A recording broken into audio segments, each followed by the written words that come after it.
kematian dan kebangkitan Tuhan baru saja selesai kita rayakan. Apa yang terjadi setelah kebangkitan Tuhan? Karena Yesus menampakkan dirinya kepada murid-muridnya yang mengikutinya untuk dua hal. Itulah yang disaksikan di dalam Injil. Yang pertama, meneguhkan kembali mereka yang ternyata meskipun terus bersama-sama dengan Tuhan Yesus dan menerima sabda langsung dari Tuhan Yesus, ternyata mereka gagal untuk mempercayai kebangkitan Tuhan itu. Itu sebabnya Tuhan menunjukkan dirinya dan menyatakan dirinya agar mereka melihat dan mengalami kebangkitan Tuhan.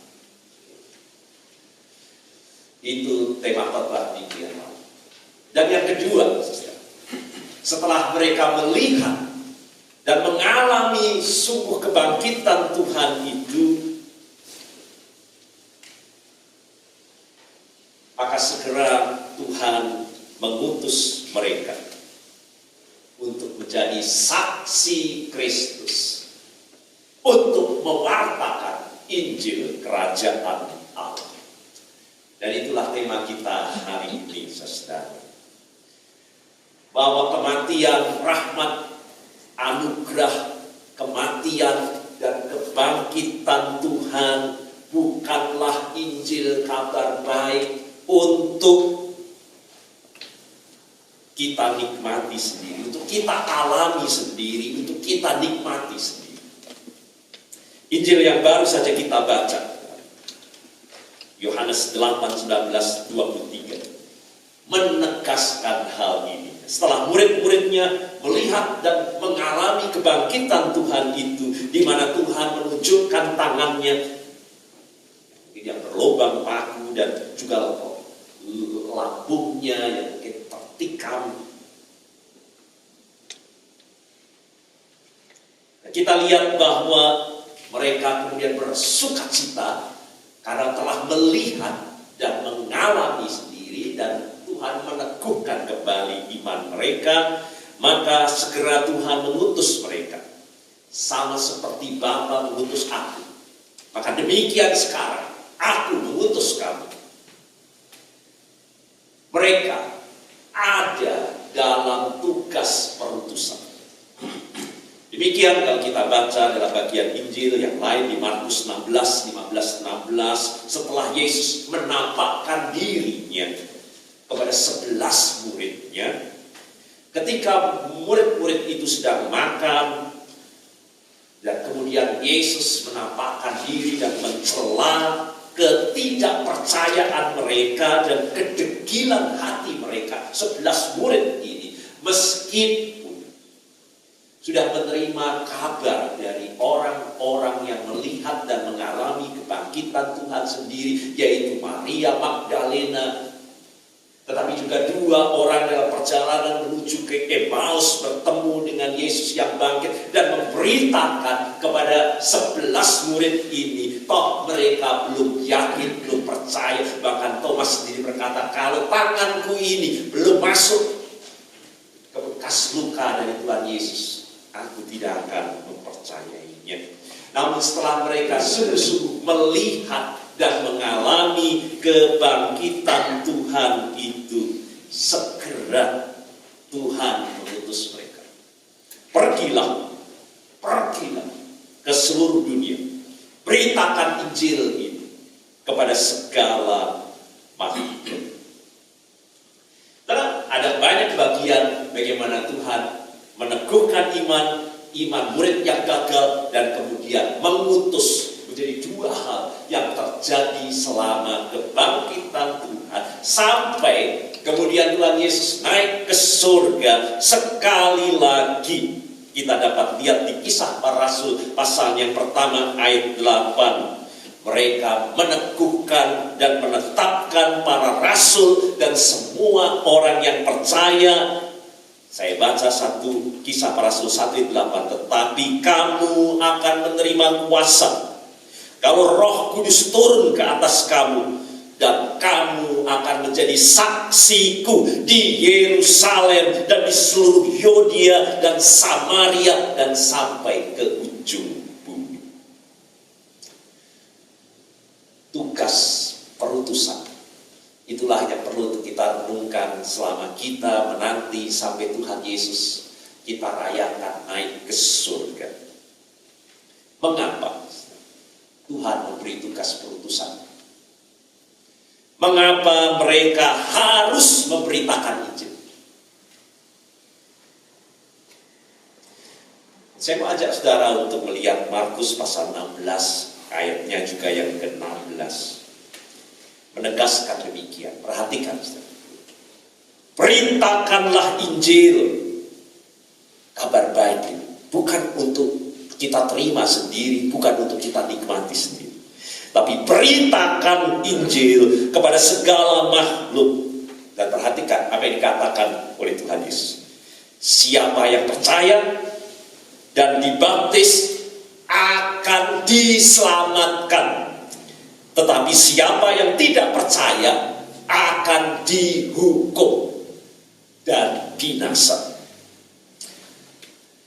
Dan itulah mengapa kita harus memberitakan Injil. Kita harus melakukannya oleh karena pemberitaan Injil itu menentukan hidup umat manusia. Apakah dia akan selamat atau binasa. Saya baca lagi dari bagian yang lain, Yohanes pasal 3 ayat 16. Barang siapa percaya kepadanya, Injil itu yang harus kita beritakan, ia beroleh hidup yang kekal. Tetapi barang siapa tidak, ia tidak akan melihat hidup, melainkan murka Allah tetap ada di atasnya. Jadi itulah pentingnya kita memberitakan Injil Kerajaan Allah, karena inilah yang akan menentukan hidup manusia, keselamatan dan kebinasaan. Maka mari kita perhatikan Roma 10 ayat 14 lebih lanjut menyatakan bagaimana mereka dunia ini dapat datang kepada Yesus penebus juru selamat itu jika mereka tidak percaya kepada Dia. Tetapi bagaimana mereka dapat percaya kalau Dia adalah penebus dan juru selamat, kalau mereka tidak mendengar tentang Dia? Lebih lanjut dikatakan, bagaimana mereka mendengar tentang Dia jika tidak ada yang memberitakannya? Jadi saudara, itulah pentingnya kita memberitakan Injil Kerajaan Surga. Kita dipanggil untuk menjadi saksi.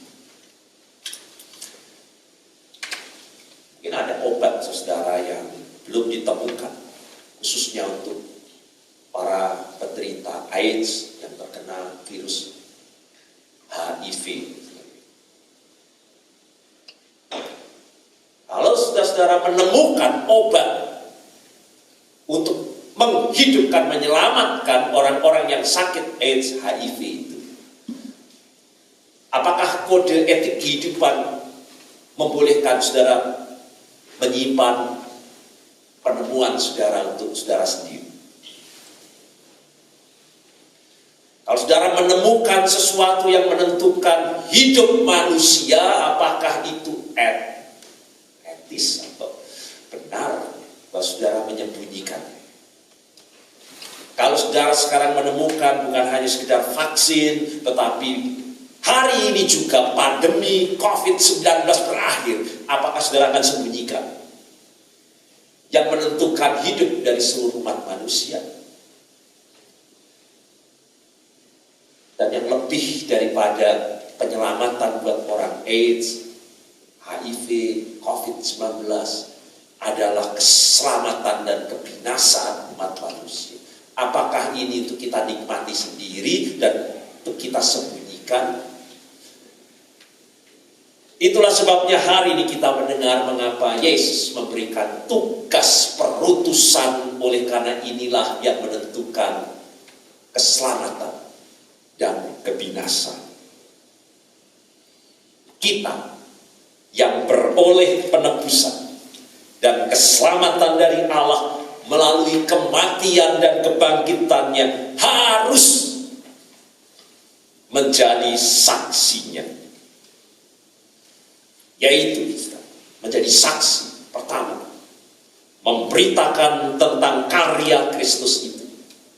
Sebagaimana dikatakan 1 Korintus 15 ayat 3 sampai dengan 4. Sebab yang sangat penting ini harus kusampaikan kepada bahwa Kristus telah mati karena dosa-dosa kita, sesuai dengan kitab suci, bahwa ia telah dikuburkan dan bahwa ia telah dibangkitkan untuk memberikan kehidupan kekal. Yang kedua, apa yang kita wartakan?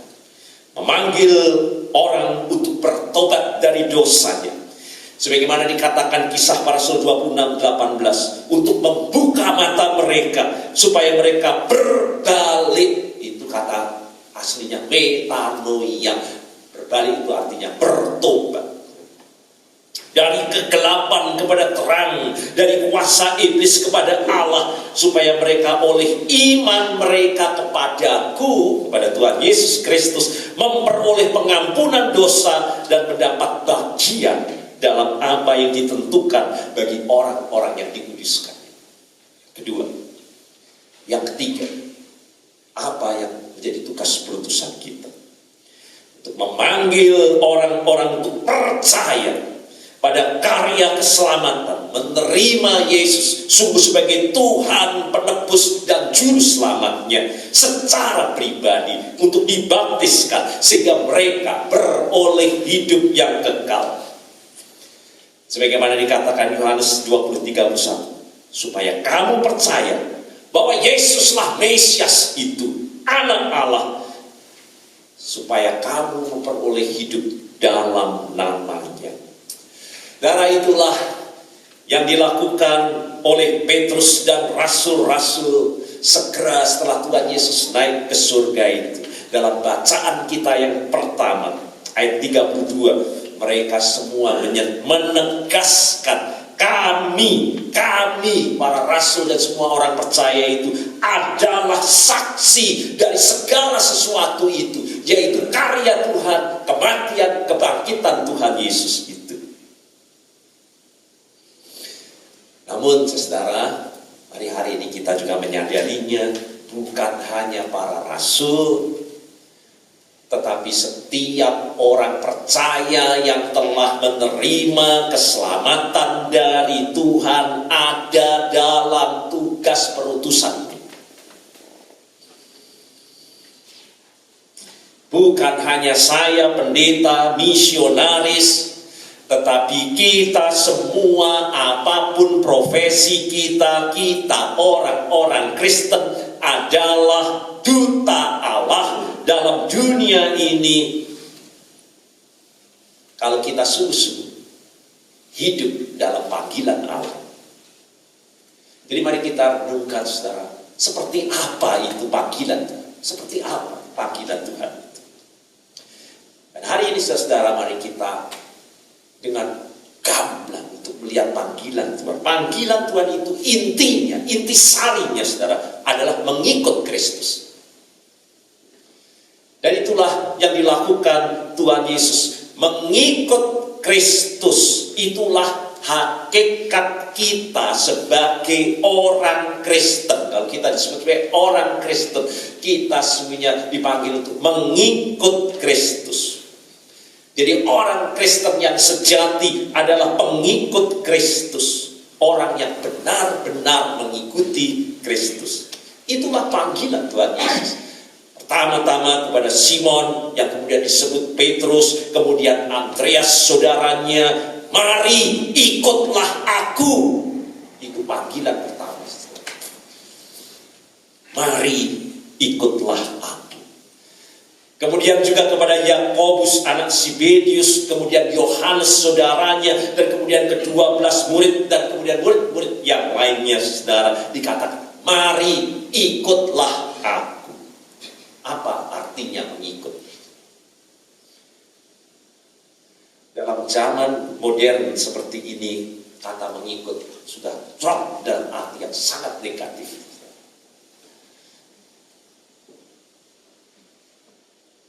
Apa yang dimaksud Tuhan dengan mengikut aku? Kalau saya lihat di dalam bahasa Yunaninya, ego loites. Mari, ikutlah aku. Sekarang ini mengikut, saudara, selalu dalam konotasi untuk kepentingan kita sendiri, kan? Saudara ikut partai, saudara ikut perkumpulan, saudara ikut klub, saudara. Di balik itu sesungguhnya ada kepentingan, ada udang juga di balik batu untuk kepentingan dan maksud kita. Dan kalau kepentingan kita tidak ada di dalamnya, saudara keluar. Ya. Saudara pindah tempat lain. Bahkan ke gereja pun juga demikian, saudara. Maka mengikut itu selalu ada kepentingan. Kenapa saya ikut dia? Bahkan dengan pasangan pun ada yang berkata, kalau ada uang, ya saya ikut, abang disayang. Kalau nggak ada uang, ya abang saya tendang. Itu mengikut sekarang. Apakah yang dimaksud mari ikutlah aku oleh Tuhan Yesus itu seperti makna mengikut zaman sekarang ini? Maka mari kita pahami apa itu ego loites, mengikut, saudara. Dan saya mengajak saudara untuk melihat satu bagian ayat firman Tuhan yang akan mencelekkan kita makna mengikut ego loites. Itu bedanya seperti langit dan bumi dengan kata mengikut sekarang. Jadi saya mau bacakan, yaitu pernyataan yang dinyatakan oleh Ruth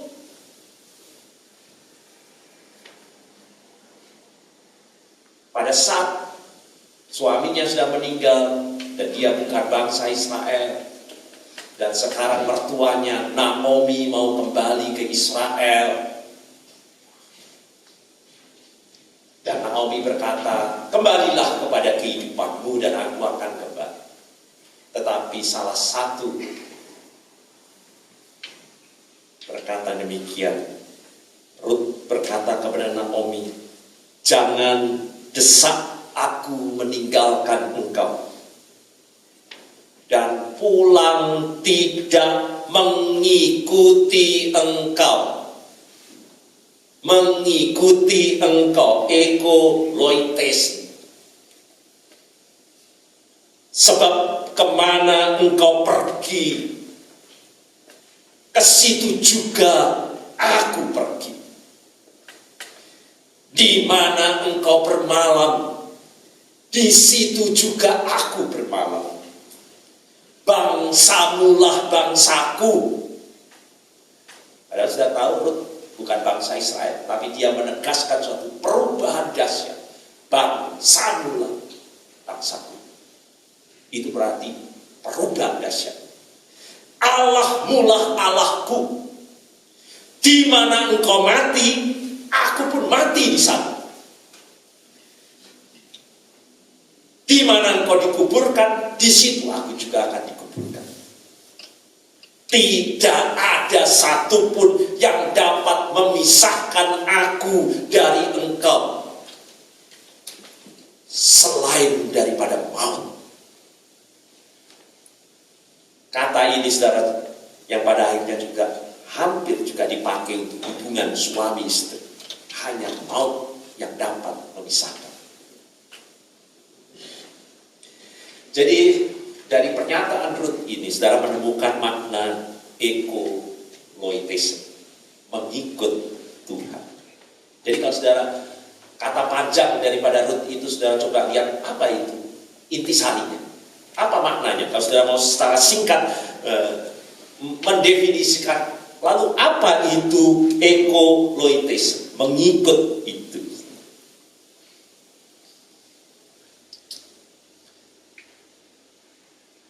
Mengikut, saudara, itu oleh karena kita sangat mengasihi,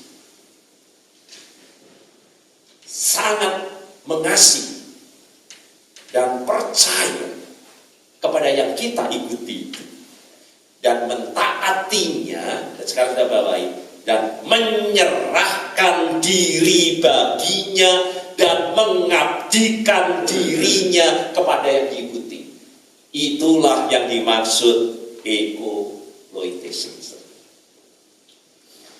Jadi mengikuti itu, saya tahu mengikut Kristus, mari ikutlah aku. Masih ditambah, kamu akan kujadikan sebagai penjala manusia, dan pada yang lain. Dan itu berarti, saudara, penyerahan diri kita sepenuhnya kepadanya. Dan bukan hanya penyerahan diri, tetapi juga pengabdian diri yang secara total kepada Kristus yang kita ikuti itu, dengan siap menanggung apapun akibat dan resikonya. Itu yang dinyatakan Ruth terhadap Naomi. Dan demikian kita dipanggil, apapun akibat dan resikonya, sebagaimana Stefanus mengikut Kristus. Bukan kepentingannya, tetapi dia harus mati direjam batu.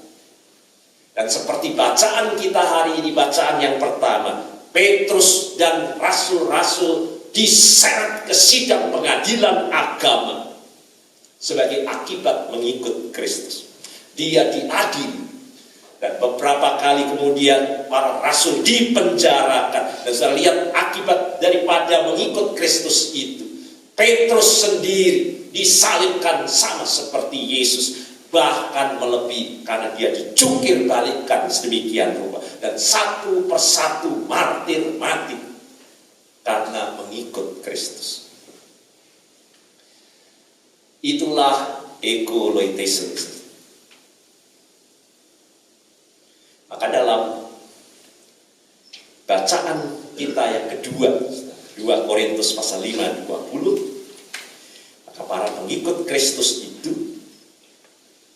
yang sejati ditegaskan pasti akan hidup dalam tugas perutusannya. Dan kalau dia mengikut Kristus, dia adalah ciptaan yang baru, karena dia mengabdikan, menyerahkan dirinya seperti Ruth, berubah total dari bangsa yang tidak memperoleh kasih karunia Tuhan menjadi bangsa umat Allah. Dan Ruth sendiri sebagai perempuan Moab terhitungkan sebagai bagian dari kerajaan Allah dan dipakai Tuhan untuk melahirkan keturunan dari Tuhan Yesus sendiri, penebus dan juru selamat. Engkau akan menjadi ciptaan yang baru kalau kita sungguh-sungguh mengikut Kristus. Nah, kemudian dikatakan dalam bacaan kita yang kedua, saudara, dikatakan dengan sangat jelas, kata yang dipakai oleh Rasul Paulus, kamu akan menjadi duta-duta, utusan-utusan, atau terminologi zaman sekarang yang akan lebih memperjelas kedalaman artinya. Kamu akan menjadi ambasador, kamu akan menjadi duta-duta besar Kristus. Di bawahnya mungkin bisa sudah pakai konsulat jenderal, seperti yang kita lihat konsulat jenderal Indonesia di San Francisco. Jadi kami adalah utusan-utusan. Itu artinya duta-duta besar, ambasador, konsulat Kristus. Seakan-akan Allah menasihati kamu, dengan perantaran kami dalam nama Kristus, kami minta kepadamu, berilah diri, diperdamaikan dengan Allah. Jadi sebagai pengikut Kristus, sekali lagi mari kita hayati, kita adalah duta-duta ambasador Kristus. Di pundak kita disematkan tugas perutusan yang tidak kecil, menjadi duta besar dan perwakilan dari Kristus dan kerajaan Allah di tempat kita masing-masing. Seperti halnya duta besar, meskipun dia berada di Amerika, duta besar Indonesia di Amerika, tetapi dia tidak pernah jadi bagian dari Amerika. Dia hadir untuk menjadi representasi Indonesia di negara ini. Dan apapun yang dia nyatakan adalah selalu untuk kepentingan dan untuk mengurus kepentingan-kepentingan dan keperluan-keperluan dari negara di mana dia diutus. Itulah konsulat jenderal Indonesia di San Francisco. Itulah juga duta besar yang biasanya hanya satu di satu negara. Saudara, saat kita menantikan kenaikan Tuhan Yesus untuk kita rayakan, kita seringkali tidak menyadari bahwa kita adalah duta ambasador Kristus. Dalam banyak hal orang tidak mengenal hakikat kita ini, bahwa orang mengenal pribadi Kristus sesungguhnya lewat kita. Tuhan mau pakai kita. Apakah kemudian pengenalan mereka akan Kristus itu baik atau buruk, saudara, positif atau negatif, itu akan tampak dari sikap duta-duta Kristus di dunia. Jadi singkatnya, saudara, apakah kita akan menjadi terang atau malah menjadi batu sandungan buat orang datang kepada Kristus? Mari kita sadari bersama, kita adalah duta yang membawa nama Tuhan, tugas perutusan. Dan Allah menghendaki kita semua, sebagaimana dikatakan dalam firman Tuhan, sebagai anak-anak Allah, supaya kita tidak bercela di tengah-tengah angkatan yang bengkok hatinya dan yang sesat ini, sehingga kamu bercahaya sebagai duta Kristus itu di antara mereka seperti bintang-bintang di dunia. Maka di dalam amanat agung ini, saudara, diberikan wewenang tugas-tugas sebagai wakil Kristus, sebagai duta Kristus, sebagai ambasador Kristus. Yesus mendekati mereka dan berkata, kepadaku telah diberikan segala kuasa di sorga dan di bumi. Karena itu pergilah, jadikanlah semua bangsa muridku, dan baptislah mereka dalam nama Bapa dan Anak dan Roh Kudus, dan ajarlah mereka melakukan segala sesuatu yang telah kuperintahkan kepadamu, dan ketahuilah aku menyertai kamu senantiasa sampai akhir zaman. Menjadi duta, perwakilan, utusan kerajaan Allah. Itulah diri kita. Itulah diri kita, saudara. Maka mulai hari ini, saudara, saya mengajak saudara untuk berpikir tentang jati diri saudara. Saudara bukan hanya hal yang sekunder, saya ini pria, atau saya ini wanita, atau saudara saya ini transgender, atau apapun saudara, atau saudara katakan saya ini dokter, atau saya ini celata, saya ini orang tua, saya ini anak, dewasa, remaja, dan sebagainya. Bukan jati diri seperti itu yang paling utama dalam kehidupan kita. Bukan gelar dan status kita di dunia. Tetapi hari ini, saudara, ini yang terpenting untuk kita sadari bersama-sama sebagai jati diri kita, bahwa kita adalah duta Kristus, kita duta besar, ambasador, konsulat dari kerajaan Allah di dunia ini. Karena itu, hiduplah sesuai dengan jati diri. Amin.